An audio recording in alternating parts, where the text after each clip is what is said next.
네, 반갑습니다. 안녕하세요.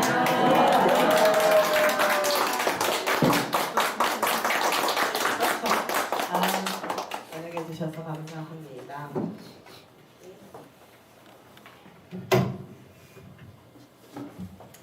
혹시 부럼 깨기 하셨을까요?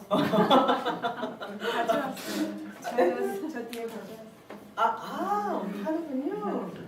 아니, 어제가 정월대보름이었는데 오곡밥을 드시는 분들도 계시는 것 같고 약밥 해서 드시는 분들도 있고 그러시는 것 같더라고요. 전국적으로 비도 많이 내리고 눈도 많이 내려가지고 보름달 보기가 쉽지 않았을 것 같은데 저도 어제 못 봤던 것 같아요.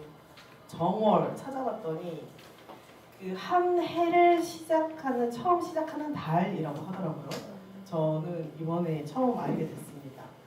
그 한 해를 설계하는 그 달에 저희 설이 지나고 첫 보름이 되는 때를 정월 대보름이라고 하는구나를 알게 되었습니다. 그래서 풍요로움을 상징하는 그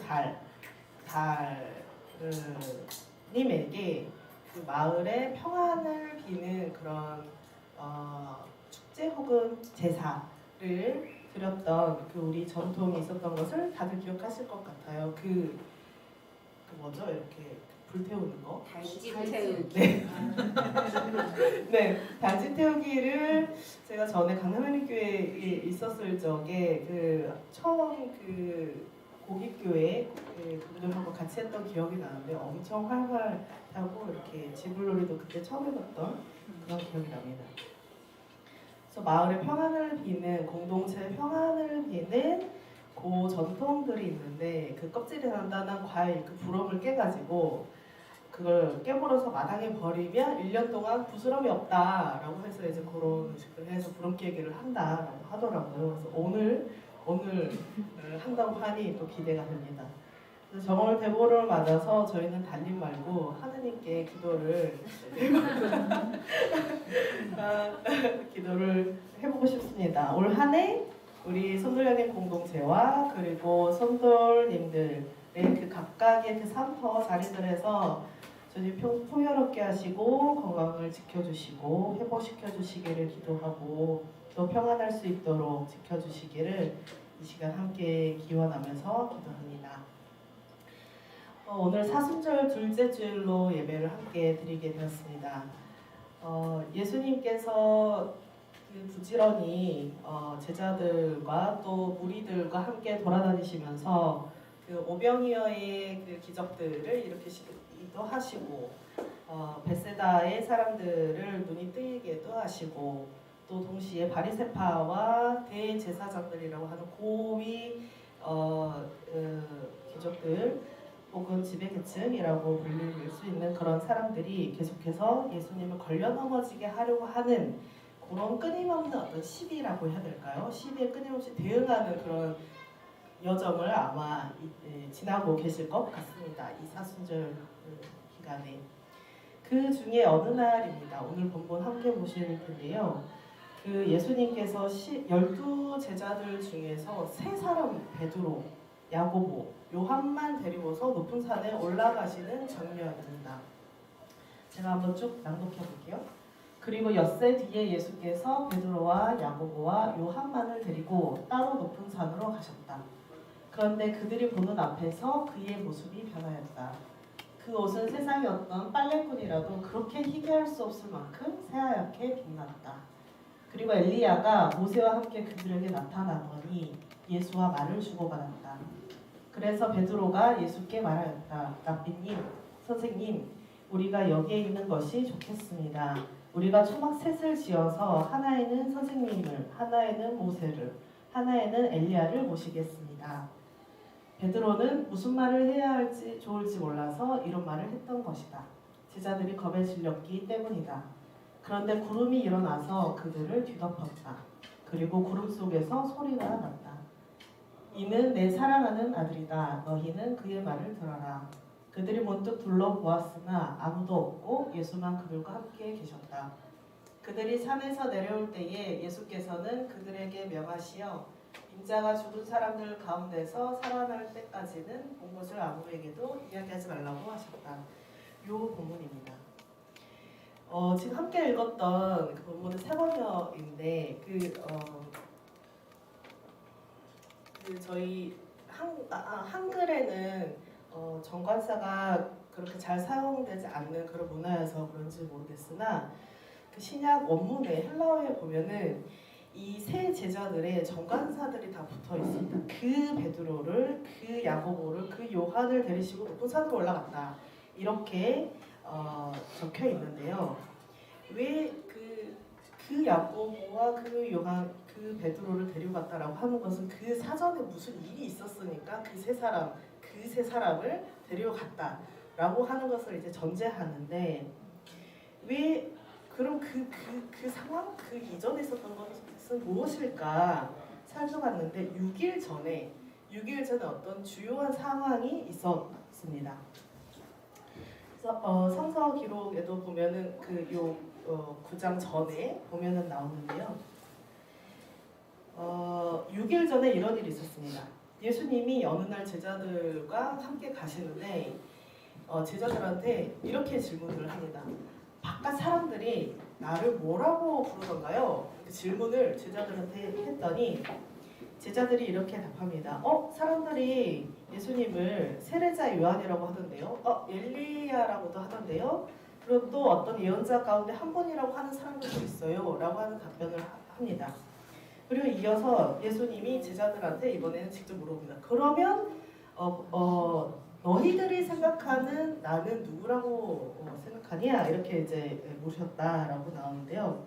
너희는 나를 누구라고 하느냐? 그랬더니 베드로가 선생님은 그리스도이십니다. 저희가 너무 유명하게 잘 아는 그 답변을 이제 하게 되는데요.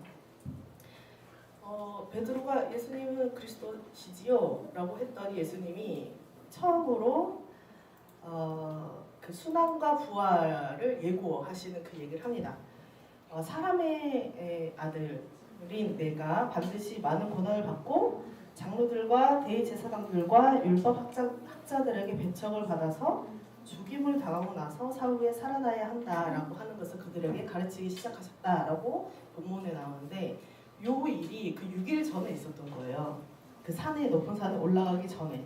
그래서 예수님 스스로가 순환을 당할 거고 거기 죽음을 이룰 거고 그리고 부활로 이어질 것이다 라고 하는 내용을 이야기하는 게 그날 이제 있었는데 그렇게 얘기하는데 베드로가 항의를 했다고 해요.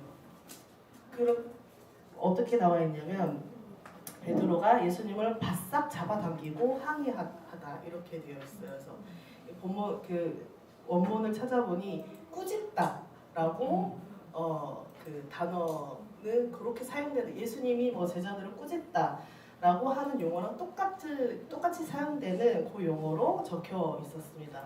그러니까 베드로가 예수님이 내가 순환을 당할 거고 죽음에 이를 것이고 부활을 할 것이다 라고 하는 것을 베드로가 예수님을 꾸짖은 거예요. 항의하고 이렇게 바싹 잡아당겨서. 그래서 그건 굉장히 이렇게 멱살잡이를 한 건가? 뭔가 굉장히 그 갈등 상황이 있었다는 것을 이제 전제를 하는 것 같습니다. 이 일이 6일 전에 이제 있었다라는 겁니다. 그래서 아마도 그 제자들이 베드로를 비롯한 제자들이 예수님의 말씀을 듣고서 죽음에 이르고 부활을 할 것이다 라고 하는 그 내용을 듣고서 굉장한 충격을 받았을 것이 예상이 됩니다. 그래서 특히 베드로가 왜 특히 더 이렇게 강렬하게 반응을 했을까라고 봤을 때 먼저 베드로 얘기를 먼저 해보면 베드로가 생각하는 그리스도가 별도로 따로 있었을 것 같습니다. 그리스도가 별도로 본인이 생각하는 그리스도란 이런 무엇이다 라고 생각하는 것이 따로 있었기 때문입니다. 너무 여러분 잘 아시다시피 그리스도라는 용어 자체가 히브리어로 메시아, 이거 구원자, 해방자 이런 이제 뜻을 가진 용어인데 기름 부음 받은 자라는 의미를 또한 가지고 있습니다. 기름을 붓는다라는 것은 새로운 왕이라든가 지도자가 즉위할 때 그리고 또 권한받는 자신의 어떤 소위 백성을 구원하기 위해서 하나님으로부터 어떤 사명을 받은 사람 세울 때 하는 어떤 의식, 기름 부음 받은 어떤 의식을 이제 지칭하는 것인데 예수님 당시에는 그 이스라엘 백성을 그 로마와 그 헤롯의 그 압제 그리고 성전 지배 체제의 그 수장들의 어떤 그 권력의 횡포로부터 해방하기 위해서 그 부름받은 사람을 그리스도라고 명명을 했었고 그 그리스도를 당대의 예수 시대 사람들이 학수고대하면서 이제 기다렸던 것이죠. 실제로 자칭 내가 메시아다라고 하는 사람들이 정말 많았고 헤로데의 노예 시몬 바기오라, 아트로, 에제키야의 아들 유다, 예루살렘 브나헴, 바코후바 등등등 되게 많은 사람들이 나타나서 내가 메시아다라고 했던 그런 사람들이었고 실제로 이제 이러한 자칭 메시아라고 하는 사람들을 추종하는 그런 민중들 사람들과 함께 그 앞에서 모아서 로마 군대를 이제 습격한다거나 물리적으로 어떤 여러 명칭으로 불칠 수 있겠으나 습격하거나 예루살렘 성전의 그런 지배자들을 일종의 테러를 한다라거나 그런 상황들이 실제로 이어졌다고 합니다. 그래서 예수님 당시에는 그 메시아라는 그 칭호를 지금 저희가 혹은 제가 소화하고 있는 것처럼 메시아라는 그 칭호가 하나님의 아들이나 어떤 심적 능력이 있는 어떤 그런 모습으로 생각하지 않았고 그때 당시 현실적인 어떤 억압으로부터 고통당하는 사람들을 해방시켜주는 어떤 존재로 그런 해방자로 이해하고 기다렸습니다. 그런 상황에서 베드로가 예수님을 그리스도다라고 이제 메시아다라고 부르는 것입니다. 그래서 베드로가 이해하던 메시아가 조금 더 한 발 더 나가서 그 이후 마가복음의 이제 이야기들을 보시면 아시겠으나 제자들이 자리 다툼을 하잖아요. 예수님이 우리의 왕이 되실 것이고 현재 이 세상의 왕이 될 거고 목자에 앉으실 텐데 내가 더 크냐, 네가 더 작냐, 이런 논쟁도 했었고 또 다른 제자들은 내가 오른쪽에 앉을 거다, 내가 왼쪽에 앉을 거다. 또 어떤 중간 매개인을 통해서 제자들 중 누구를 이렇게 청탁한다고 해야 되나요? 그런 청원하는 일도 있었고 되게 다양한 일들이 벌어지는 것을 우리가 알고 있는 것처럼 예수님 스스로가 인지하는 그 그리스도의 역할과 순환과 죽음과 부활과 제자들이 생각하는 이게 너무 달랐던 갭이 너무 컸던 것입니다. 그래서 아니 해방자로서 오셔서 지배하셔서 이 세상을 바꾸셔야 되는데 죽음에 이르다니요? 부활을 하신다니요? 이게 무슨 승부름 잡는 이야기입니까? 아마 그렇게 항의하지 않았을까 상상을 저도 해보게 되었습니다. 그래서 예수님이 오늘 그래서 베드로, 요한, 그 다음에 누구죠? 엘리야. 네, 엘리야. 이렇게 세 사람을 네? 아니에요. 야고보예요. 야고보. 엘리야 들어가셨는데 네. 올라가셨는데 들어가시길 야고보가 베드로입니다. 네. 아까 네. 요 세 사람만 데리고 높은 산에 이제 올라가셔가지고 갑자기 아까 그 고지점에서 저는 약간 이렇게 웃게 됐는데 어떤 빨래보다 하얗게 몸이 변했다 이렇게 변하셨다라고 하는 그래서 본인은 그렇게 증명을 하신 거예요. 눈으로 봐야 믿을 수 있을까라고 하는 그런 어떤 제스처셨을까요? 그래서 그 세 사람 제자들 보는 앞에서 새하얗게 모습이 변했고 또 거기에 이어서 거기에다가 하나님을 직접 보면은 죽는다고 했잖아요. 구약에 보면은 그러니까 구름을 뒤덮어서 하나님을 보지 못하게 하고 하나님의 음성으로 소리로 이는 내 사랑하는 아들이고 너희는 그 말을 들어라라고 하는 음성까지도 이렇게 경험을 하게 하는 그런 장면이 오늘 본문입니다. 그래서 항의하고 되레 예수님을 꾸짖었던 베드로에게 예수님이 산으로 올라가서 직접 변화된 모습도 보여주고 거기다가 엘리야 모세가 나타나서 예수님이랑 얘기도 하고 거기다 더해서 구름으로 뒤덮어서 하느님이 모습 못 보게 하시고 말씀으로까지 그의 말을 들어라 라고 하시는 것 순환 부활이라고 하는 그 이후 상황들에 대한 확증을 이보다 더 어떻게 제자들한테 증명하거나 더 경험시켜줄 수 있을까 라는 생각을 이어서 하게 되었습니다.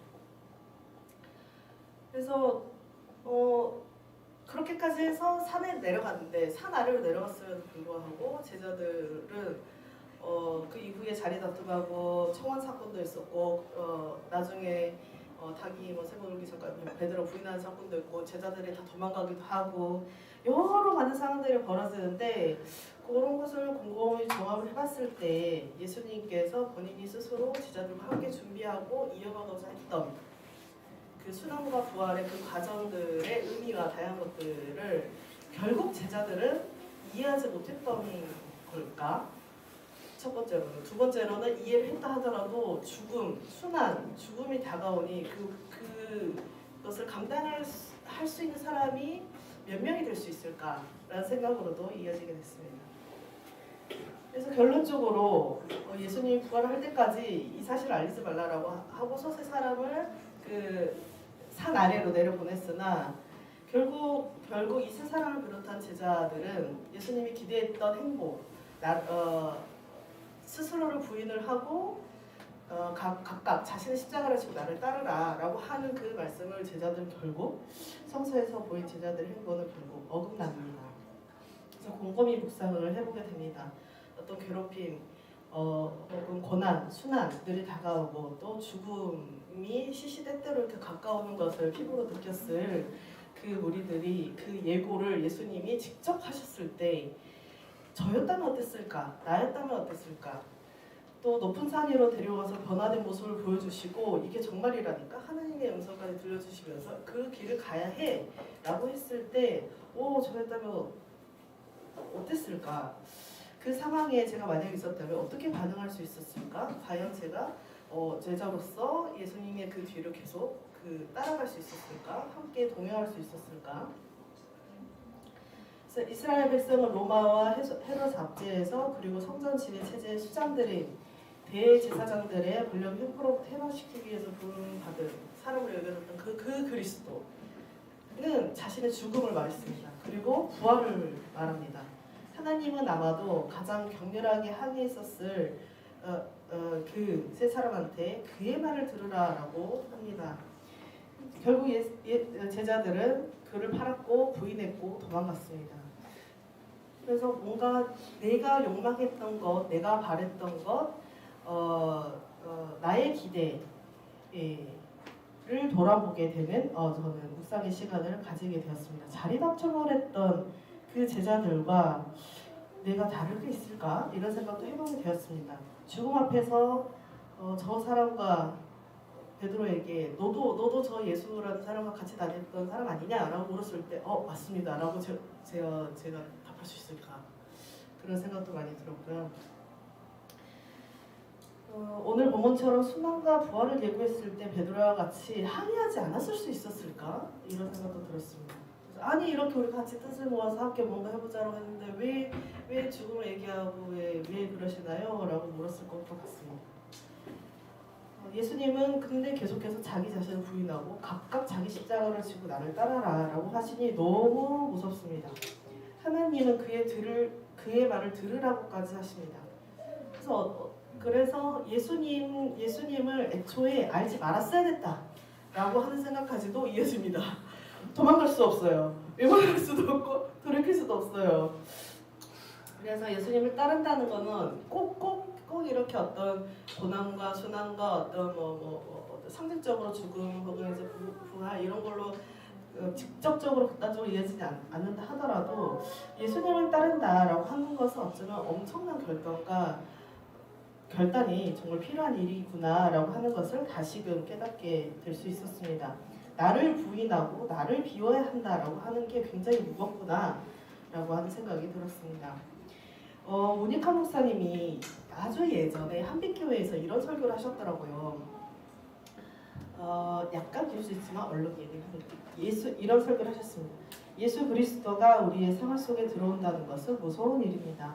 그것은 기분 좋은 친구를 만난다는 것과는 다릅니다. 그는 고요히 우리 속에 들어와서 우리와 화친하고 우리의 현상을 그대로 고이 유지하시는 것이 아닙니다. 예수 그리스도가 우리의 생활 속에 들어오시는 것은 우리의 편견과 고집, 교만과 위선, 독선과 이기주의, 야성을 무너뜨리면서 우리를 정복하시는 것입니다. 십자가를 지기까지 강하고 철저하게 살게 하려고 우리의 생활 속에 우리의 모든 것을 부수면서 들어오시는 것입니다. 그리하여 교만과 독선으로 가득하던 사울은 바울이 되었습니다. 이런 내용의 얘기를 설교 시간 때 하셨습니다. 요 모니카 목사님의 설교 내용을 기장 사회선교 정책협의회 때 듣게 되었는데 아주 긴 설교문이었습니다. 들으면서 눈물이 정말 펑펑 났습니다. 왜냐하면 너무 저한테 하시는 말씀으로 들려가지고 너무 저한테 하시는 말씀으로 들려가지고 눈물이 그렇게 나더라고요. 그래서 너무 부끄러웠고 그 설교 하반부에 이런 내용도 있었어요. 교회 하나님의 교회, 예수의 무리 하나님의 교회는 먹고 마신 다음에 필요한 게 아니라 먹고 마시기 전에 필요한 게 아닌가라고 하는 질문을 던지시거든요. 근데 그게 이때까지 제가 살아왔던 어떤 여정을 돌아보면서 제가 저의 어떤 예수 그리스도께서 생활 속에서 제 생활 속에서 들어오셔가지고 저의 편견이나 고집이나 아짐이나 이런 다양한 것들을 무너뜨리려 하셨는데 제가 거기에 하나도 순종을 하지 않았던가 보다. 여전히 교만했었구나 라고 하는 것들을 그것도 좀 많이 깨달을 수 있었고 이제 그거를 알아가게 하시는구나를 생각을 많이 하게 됐습니다. 그거를 외면하고 있었구나. 제가 하나님의 교회, 예수의 무리, 하나님의 교회로서 교회에 대한 생각들을 먹고 마신 다음으로 필요했던 것으로 여겼던 것을 알게 하셨다라는 고백을 하게 되었습니다. 그런 의미로서 이제 스스로 제가 신앙 고백하면서 스스로 너무 부끄러웠었고 이를 알게 해주심에 감사했었습니다. 그 이후로부터 계속 기도를 이어가는데요. 더 기도를 더 하게 되었습니다. 하나님 저를 비우도록 인도해 주세요. 그 비우는 것이 그냥 너무 두렵고 떨리지만은 그 예수 그리스도를 따라갈 그런 용기를 주십사고 계속 기도를 합니다. 선물향림 교회가 10여 년을 지나서 올해 11년, 선물 세운 11년이 되었습니다. 오늘까지 하나님의 교회로서 예수의 무리로서 예수 그리스도의 뒤를 따라서 그 길을 걸어오셨고 걸어가고 있습니다. 그 여정을 제가 뭐라 다 말할 수 있겠습니까? 그저 저는 저 역시 성도들 중 하나로서 여러분들이 계속해서 이어오셨고 또 걸어가실 그 길을 함께 따라갈 수 있도록 기도하면서 단련하고 또 목회자로서 연단을 하고자 합니다. 함께 한 걸음 걸을 수 있도록 최선을 다해서 애써가려고 합니다. 성도를 세운 11주년이 되도록 서로 돌보며 살피고 또 세우며 다듬고 붙고 이어온 성도의 모든 구성원들과 그 애씀 여정에 깊이 감사드립니다. 한 번도 이런 말씀을 드린 적이 없었고 또 이런 기회를 통해서 말씀드리고 싶었습니다. 그리고 특별히 초록나무 임보라 목사님 그리고 양양펀치 김하나 목사님을 기억하면서 깊이 감사합니다. 선돌형님 공동체가 앞으로 예수의 무리이자 또 하나님의 교회로서 또 예수 그리스도의 뒤를 따라가는 정말 두렵고 떨리는 길이지만 그 길을 또 함께 손잡고 나아갈 수 있도록 또 나아가고자 더 다양하고 더 부드러울 수 있고 더욱 단단하게 세워가실 그 거룩한 영의 역사하심을 기대합니다. 서로가 서로의 기운이 되어서 올 한 해 함께 걸어갈 수 있기를 소망합니다. 잠시 침묵으로 기도하시겠습니다.